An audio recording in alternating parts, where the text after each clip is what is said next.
जय हिंद। मैं बीबीएस यादव आज आपको दिल्ली में हो रही राजनीति के बारे में बताता हूँ।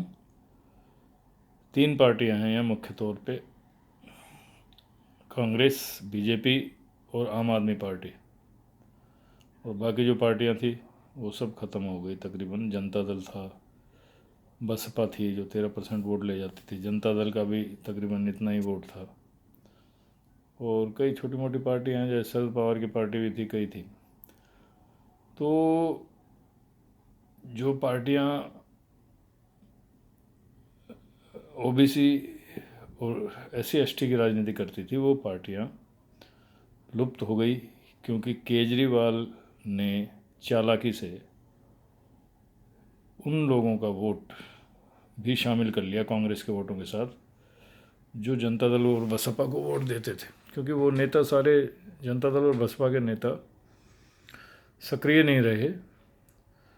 और जैसे कि बसपा की नेता मायावती, वो उसने अपने आप को ही ख़त्म कर लिया एक तरह से। क्योंकि जब हर टाइम पैसे के चक्कर में ही रहोगे तो राजनीति में फ़र्क पड़ता है और लोग इधर उधर मुड़ गए। अब मैं बताता हूँ आपको इन तीनों पार्टियों के बारे में, कांग्रेस, बीजेपी और ये आम आदमी पार्टी। बेसिकली इसमें लीडरशिप अपर कास्ट की है। आप बीजेपी को लें तो बीजेपी तो प्रधानमंत्री कोशिश करते हैं कि भाई पिछड़े वर्ग का वोट भी आए, तो पिछड़े वर्ग के बारे में भी बातें करते हैं। पीछे इन्होंने मंत्री भी पिछड़े वर्ग के 17 मंत्री बनाए थे सेंटर में। और ये बात कोशिश की गई कि भाई पिछड़े वर्ग के लोग जुटें, क्योंकि पिछड़ा वर्ग अंग्रेज़ों के टाइम में जब जनगणना हुई थी तो 52% था। और आज की डेट में क्योंकि जनगणना हो नहीं रही है तो पिछड़े वर्ग की संख्या तकरीबन पूरे देश में 60% से ऊपर है। और रही एससी एसटी की बात, एससी एसटी भी मेरे ख्याल 15 से 20% हैं दिल्ली में। और दिल्ली में पिछड़े वर्ग के लोग हैं, उसकी काउंटिंग हो जाएगी तो पता लग जाएगा। और रही माइनॉरिटी, माइनॉरिटी भी 15-20% है। एससी एसटी, माइनॉरिटी और ओबीसी के वोट इस टाइम ज़्यादातर जय कॉलोनी में और अनथज कॉलोनी में ज़्यादा हैं। बाकी पॉश कॉलोनी में पंजाबी लोगों के वोट ज़्यादा हैं, बनियों के ज़्यादा हैं। और आपके देखा जाए तो ये जो अपर कास्ट के जो लोग हैं उन्हीं के वोट पंडितों के भी ज़्यादा हैं। गांव हैं, जैसे आपके गांव में जाटों के गांव हैं, यहाँ पे यादवों के गांव हैं, गुजरों के भी गांव हैं, ये सब ओबीसी के लोग हैं तकरीबन।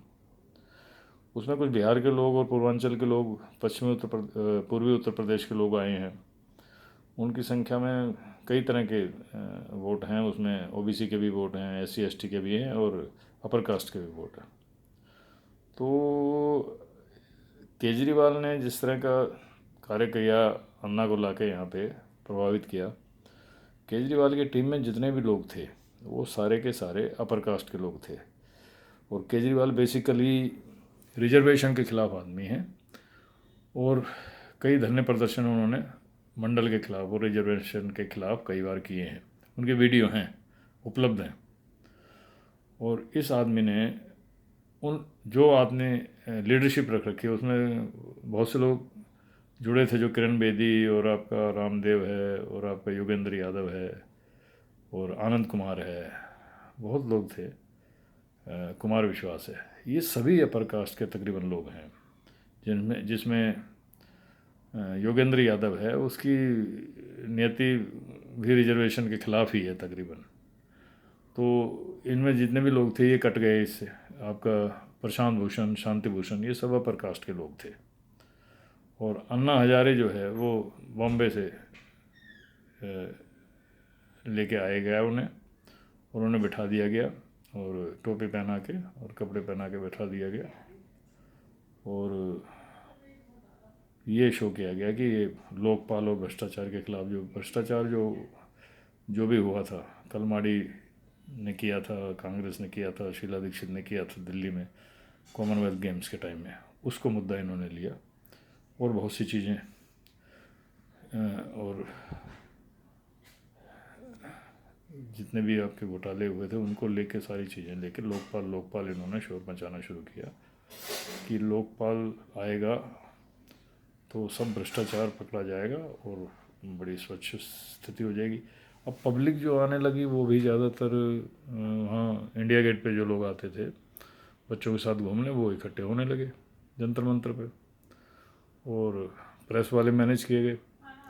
बेसिकली तो आरएसएस इसके पीछे थी, अन्ना हजारे और उसकी टीम का साथ देने के लिए आरएसएस भी लगी हुई थी, और उसी के लोग, उसी के पत्रकार हैं, सब अपर कास्ट के हैं तकरीबन पत्रकार भी वही थे और टीवी भी वही थे सारे। तो ये मैनेज किया गया। अब आती है बात कि केजरीवाल ने पार्टी बनाई, कुछ लोग निकल के भाग गए।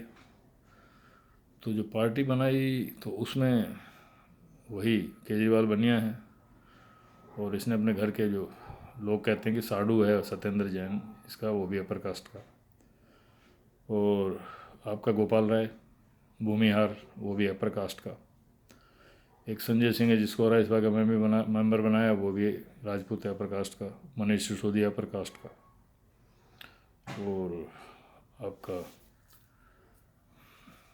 अभी जो मंत्री बनाई है आतिशी मरलेना वो भी अपर कास्ट की, और वो आपका सौरभ भारद्वाज मंत्री बनाया है वो भी अपर कास्ट का, और कौन से मंत्री, एक दलित मंत्री और बनाया था गौतम, जिसको हटा दिया, एक झटके से हटा दिया उसे, और सत्येंद्र जैन से इस्तीफ़ा नहीं लिया, जेल में रहा 7-8 महीने 9 महीने हो गए मुझे लगता है, उससे अब इस्तीफ़ा नहीं लिया। और कौन कौन से मंत्री हैं, जितने भी मंत्री हैं सभी अपर कास्ट के हैं। एक दलित चेहरा रख लिया जान के, ये पहली बार में तो उसको बनाया था, वो जो लड़की है मंगोलपुरी से, आजकल वो शायद उपनेता है उसमें, विधानसभा में उपनेता या क्या है, डिप्टी स्पीकर है शायद। और बाकी कौन कौन से मंत्री हैं इसके पास, एक वो जाट बना रखा है, क्या नाम है, गहलोत, और ओबीसी का, और जो कि जिसकी संख्या 60% है उसका कोई आदमी नहीं है इनके पास। ये रिजर्वेशन के खिलाफ आदमी है इसकी कैबिनेट में भी, और जो इसके कार्यकर्ता हैं वो भी अपर कास्ट के हैं, जो ये कहते हैं विदेशों से नौकरियाँ छोड़ के आए, ये आए वो आए। तो टोटल इसका मतलब जो है, और वोट किसके लेता है, वोट लेता है जय कॉलोनी के, कांग्रेस के जो वोट पहले लोग देते थे, जय कॉलोनी, अनसाइज कॉलोनी, झुग्गी झोंपड़ी, उसमें सारे ज़्यादातर दलित और ओबीसी के लोग हैं, उनके वोट लेता है, और रिजर्वेशन के खिलाफ आदमी है। इनकी मानसिकता ही रिजर्वेशन के खिलाफ है, ओबीसी SC ST के खिलाफ है, और माइनॉरिटी के खिलाफ यूँ है कि अब जब पीछे जब ओखला में धरना प्रदर्शन हुआ था मुसलमानों का, तो इसने वहाँ पहुँचा ही नहीं है, और वोट उनके लेता रहा। जमुना पार में दंगे हुए, मुस्लिम्स के साथ अनाचार हुआ, अत्याचार हुआ, ये वहाँ नहीं पहुँचा, ना इसने कोई स्टेटमेंट दिया। तीर्थ यात्राएँ करवाई, तीर्थ यात्रा हिंदुओं को करवा रहा है, और हिंदुओं में ज़्यादातर आप समझ लो, क्योंकि बनिया कम्युनिटी का आदमी है, इसके फादर भी जो है वही RSS के आदमी रहे हैं। तो घुमा फिरा के मैं ये बातें क्यों कह रहा हूँ, मैं इसलिए कह रहा हूँ कि जो वोट ये लेता है ये उन लोगों के लेता है जिनकी इसने कोई मदद नहीं की। पानी और बिजली का मामला और स्कूल का मामला एक ये जनरल बात है, ये सरकार का दायित्व होता है देना। कोई भी सरकार होगी अपनी तरफ से करती है कि भाई ये सब चीज़ें जनता को देनी है, ये प्राथमिकता है। जब भी आप सरकार चलाएंगे सुविधा देंगे, उसमें कोई एहसान नहीं। अपनी मम्मी के घर से तो कोई लेके नहीं आया स्कूल बनाने के लिए या ठीक करने के लिए, या पानी बिजली कोई अपने घर से तो आ नहीं रहा। इनके पापा जी तो दे नहीं रहे कि पानी हमारे घर से जा रहा है जी, हम सस्ता दे रहे हैं। तो सरकार का जो टैक्स देती है जनता, और रेवेन्यू इकट्ठा करने के लिए भाई साहब ने शराब नीति बना दी, जिसमें वो मनोज सिसोदिया जेल गया। और उसके बाद जो है किसान आंदोलन हुआ, किसान आंदोलन के बाद इसने फ़ायदा उठाया, क्योंकि पंजाब में लोगों ने ये सोचा कि भाई कोई आदमी भी ठीक नहीं है, ना तो अकाली दल, ना कांग्रेस, और ना बीजेपी तो वहाँ है ही नहीं खैर। तो क्योंकि 4 MP इसके जीते थे पंजाब में, गांधी थे एक MP और कई थे, वो इसे छोड़ के चले गए थे, क्योंकि इसकी मानसिकता वही तड़ी मारने वाली है, तानाशाही वाली। लेकिन अचानक वो किसान आंदोलन ने ऐसा रुख किया कि इसने जाके वहाँ पे चमचा टाइप कर लेता है ये काम, ड्रामेबाज पूरा है। वहाँ जाके सुविधाएं दी थोड़ी सी, दिल्ली में भी वहाँ भी, क्योंकि बीजेपी तो बहुत उस टाइम खिलाफ थी किसानों के। तो इसने टॉयलेट ब्लॉक वहाँ लगाए, कई चीज़ें लगाई, कोई मतलब ये अपना थोड़ा बहुत इसने कर लिया, तो वहाँ लोगों ने पंजाब में सोचा कि चलो इसको टेस्ट कर लेते हैं, तो ये आ गया। और वहाँ अब व्यवस्था पंजाब में बहुत ज़्यादा ख़राब है इस टाइम, क्योंकि ये लोग कैपेबल नहीं है कुछ भी काम करने के। क्योंकि वो मुख्यमंत्री जिस सीट से हटे थे, जहाँ एमपी थे, वो वहाँ पे दूसरे वो आपके जीत गए हैं, सिमरनजीत सिंह मान है, हाँ शायद वो एमपी बन गए हैं। तो इससे शो होता है कि मतलब लोग कितने खुश हैं इनसे। और इन्होंने पानी बिजली का फ्री करने का मामला वहाँ रखा है, बिजली फ्री करने का। फिर ये सोचते हैं कि यही सीख के आए हैं कि भाई इस तरह से करेंगे। और जो वर्ग जो है, हम लोग इन बातों से परेशान है कि 85% लोगों को न्याय कैसे दिलाना है। हम दुखी हैं इस बात से। कांसीराम और मुलायम सिंह, लालू यादव और आपके शरद यादव, सब इन लोगों ने कोशिश की पार्लियामेंट में भी कि भाई रिजर्वेशन महिलाओं का करो, तो उसमें ओबीसी एससी एसटी का भी रिजर्वेशन उसी हिसाब से होना चाहिए। लेकिन ये सरकारें, कांग्रेस और ये बीजेपी तो करती नहीं है कभी भी। ये तो रिजर्वेशन के खिलाफ पार्टियां हैं। वोट चाहिए, वोट सबके लेंगे, लेकिन आगे बढ़ाएंगे, मंदिर कॉरिडोर बनाएंगे, राम मंदिर बनाएंगे, काम कोई करना नहीं, कुछ भी नहीं करना है ठीक से। लेकिन एक बात ज़रूर है मोदी जी की, कि उन्होंने ये ज़रूर कहा कि भाई ज़्यादा से ज़्यादा भाग जो है उसमें हिस्सा दो ओबीसी के लोगों को। तो मुझे लगता है कि कई जगह इन्होंने जैसे मिनिस्टर बनाए हैं सेंटर में, वोट के लिए बनाए हैं, वो ओबीसी के हैं। 17 मिनिस्टर हैं, लेकिन प्रभावशाली पद किसी का भी नहीं है, क्योंकि प्रभावशाली जो पद हैं वो बनियों को और इनके चमचों को ही दे रखा है सब। जहाँ भी जैसे पेट्रोलियम मिनिस्ट्री है और आपका फाइनेंस मिनिस्ट्री है, वो उसको जो लेडी है सीतारमन, वो ब्राह्मण है। और एक गोयल है, वो चार्टर्ड अकाउंटेंट, उसको भी मंत्रालय कई दे रखे हैं। एक सरदार जी हैं जिनके पास अर्बन डेवलपमेंट और पेट्रोलियम है। और रक्षा मंत्री राजपूत है, और गृह मंत्री बनिया हैं, और प्रधानमंत्री भी बनिया हैं, तेली बनिया हैं, कहते हैं ओबीसी हैं।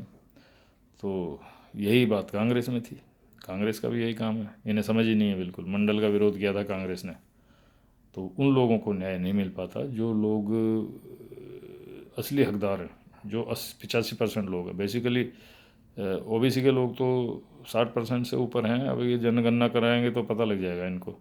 60% का मतलब ये होता है किसी भी कंपनी में आप अगर कंपनी है कोई और उसमें 60% शेयर है किसी का, तो वो चेयरमैन होता है, यानी प्रधानमंत्री उसी का होता है। चलिए अब तो ओबीसी का इन्होंने अपनी तरफ से निकाल लिया कि मोदी प्रधानमंत्री हैं, चलो ठीक है। लेकिन ये न्याय नहीं मिल पा रहा। रिजर्वेशन ख़त्म की जा रही है, नौकरियां ख़त्म की जा रही हैं, महंगाई बढ़ गई है बहुत ज़्यादा। जनता की सुख सुविधा के लिए कुछ भी काम नहीं है। केजरीवाल कैश कर रहे हैं उनको। केजरीवाल कह रहे हैं जी हम प्रधानमंत्री बनेंगे। और भाई को ये पता नहीं है कि तुम ये सीखो पहले तो कि हर वर्ग से आदमी लिया जाना है, क्योंकि न्यायालयों में भी ओबीसी एससी एसटी के आदमी ज़्यादा नहीं है, तो न्याय नहीं मिल पाता। सारे ज़्यादातर सुप्रीम कोर्ट में या हाई कोर्ट में या कहीं भी ओबीसी एससी एसटी के आदमी नहीं है, तो उनको न्याय मिल नहीं पाता, क्योंकि दूसरी तरफ जो है जज बोल देते हैं। वो यही बात आईएएस और आईपीएस और सब में इन्हीं के लोग बैठे हुए हैं। तो प्रशासन सारा इनके हाथ में है। जितने भी निकाय हैं, जितने भी जो है वो हैं संगठन सरकार के, उसमें सारे ही ओबीसी एससी एसटी के लोग नहीं हैं। तो ये बहुत बड़ी दुविधा है। केजरीवाल को हम सोच रहे हैं कि इसको संगठन बना के इसको इस बार हराएंगे और लोगों को प्रचार करेंगे कि भाई ये आदमी अपर कास्ट की बातें करता है और वोट ले लेता है, और ऐसी बातें करेगा जैसे इससे सच्चाई कोई नहीं है, कट्टर ईमानदारी। सारे एमएलए जितने भी इसने जीते हैं इसके ज़्यादातर ब्राह्मण और बनिए हैं, और वो पैसे वाले हो गए हैं। उनके पास इसने उन्हें करोड़पति 200-300 करोड़ के आदमी हो गए हैं सारे। चेक किया जाए कि पहले स्टेटस उनका क्या था और अब क्या है। तो स्थिति बड़ी नाजुक है देश की। और आम जनता, जो असली जनता है, जो 85% जो लोग हैं, उसको न्याय नहीं मिल पा रहा है। और ये लोग सब लूट रहे हैं मज़े। और ये जनता में प्रचारित करने की बात है। नेतागिरी करने वाले लोग जो पहले वाले थे वो तकरीबन ख़त्म हो गए। मुलायम सिंह जी रहे नहीं, और लालू यादव बीमार है, शरद यादव नहीं रहे। जो बैकवर्ड के लिए तमिलनाडु में सरकार है उसकी, करुणानिधि के बेटे की, तो वो वहाँ पे है, वो ये ओबीसी के आदमी हैं आपके। बाकी ममता बनर्जी ब्राह्मण है। कम्युनिस्ट क्यों फेल हुए? कम्युनिस्ट सारे के सारे ब्राह्मण जो हैं सारे रहे उसमें नेता, और जाति मिटाओ जाति मिटाओ, और ये बीजेपी वाले कहते हैं हिंदू बनाओ। अरे उनको न्याय तो दो पहले, हिंदू तो वो हैं, कोई मुसलमान हैं, उनको न्याय दो पहले, उनके लोगों को लगाओ, उनको प्रशासन में लाओ, उनको शेयर दो ना पूरा। शेयर तो आप अपर कास्ट को दे देते हो, शेयर तो आप सारा। और अभी 10% जो रिजर्वेशन मोदी ने की है इसलिए कि पक्का करने के लिए कि कांग्रेस को तो अपर कास्ट के वोट दें नहीं। अभी केजरीवाल कोशिश कर रहे, बातों से प्रभावित करते हैं, हम ये देंगे वो देंगे, दिया कुछ नहीं। मुख्यमंत्री है सारी दिल्ली, सारी जनता मुख्यमंत्री है। मैं बंगला नहीं लूँगा, मैं गाड़ी नहीं लूँगा, मैं ये नहीं लूँगा। अब जेल जा रहे हैं भाई साहब, हैं? बीजेपी के वोट छीनना चाहते हो? 10% जो है वोट जो रिजर्वेशन दी है वो इसीलिए दी है कि उनको वोट उनके अपर कास्ट के मिलते रहें। कांग्रेस की भी इसलिए धूमिल होगी, लेकिन जो असली वोटर है ओबीसी और SC ST का, उसमें माइनॉरिटी भी है जो जुड़ जाती है, उन लोगों को संभलना होगा, उन लोगों को सोचना होगा कि सरकार बनानी है और मिल के बनानी है, और इन सब शक्तियों को ख़त्म करना होगा। क्योंकि ये लोग उच्च वर्ग को, और मतलब जो जो सदियों से जो है पीड़ा देते आए हैं गरीब लोगों को, उन्हीं को प्रशासन में रखते हैं। ये कोई बिल्कुल सच्ची बात है, ये कहीं भी आप चेक कर लो। ये केजरीवाल भी बनिया है, और इसने सारे के सारे बनिया लगा रखे हैं, अपनी साली लगा रखी है महिला आयोग के अध्यक्ष। जितने मंत्री हैं सारे, कोई भूमिहार है, कोई पंडित है, कोई बनिया है, हैं? इसके पास और कोई आदमी नहीं है, बहुत चालाक आदमी है, और इसको ठीक किया जाना चाहिए। मैं इस बात को हम लेके सोच रहे हैं कि रामलीला ग्राउंड पे एक कार्यक्रम करा जाए, जिसमें इन सभी लोगों को, अपने OBC SC ST के लोगों को और मुस्लिम्स को, इनको सबको बुलाया जाए, और ये तय किया जाए कि देश में राजनीति करनी है, और राजनीति में जो झूठ बोलने वाले लोग हैं, जो इन लोगों को न्याय नहीं दे रहे हैं 85% लोगों को, उनके खिलाफ़ एक मुहिम तैयार की जाए। और जनता पार्टी में जैसे हुआ था, और जनता दल में जैसे हुआ, आए थे सत्ता में, वही एक रास्ता निकालना होगा, बहुत लोगों को जोड़ना होगा। जय हिंद, जय भारत।